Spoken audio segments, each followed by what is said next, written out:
This is trial number 2. I just tried to test to make sure that joints 3 through 6 work, and nothing was moving, and I was like, what the hell? And it turns out that I had the CAN wire plugged from the dead part of the robot to the robot and not from the controller to the robot. So now I'm going to try and re-SSH into the Raspberry Pi. Bring back up the CAN network, CD into the directory,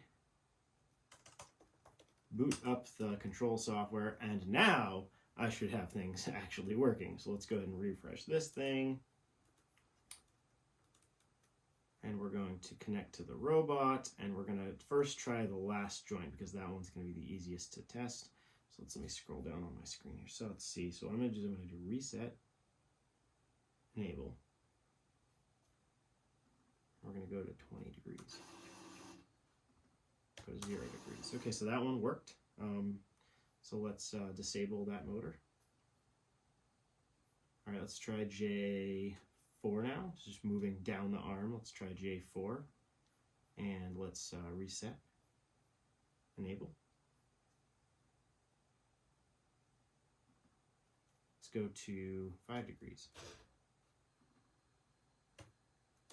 Back to 0. Okay, so that one is spinning. Let's go to -5. Go back to 0. All right, so we know that that joint is working correctly. Let's go ahead and disable that motor. All right, let's move on to motor J3. So now we're going to control this joint. I'm going to scroll up so I can see the information on J3. Reset the errors. Motor not enabled, error code. Enable the motor. And we're going to spin it to, I'm actually going to, I think I might try and hold this up a little bit for this one.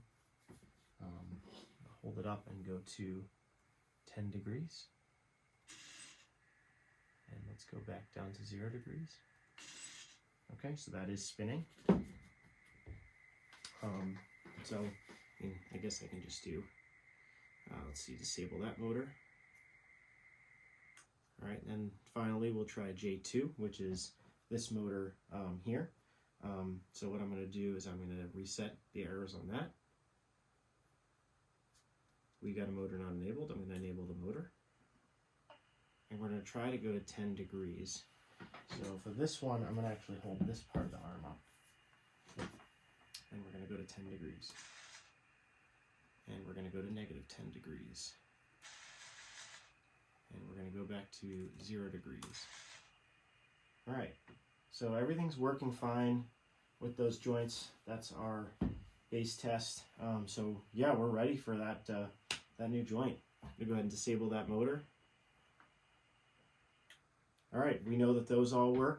We know the first one works. So let's just, fingers crossed, pray when we replace it that everything works.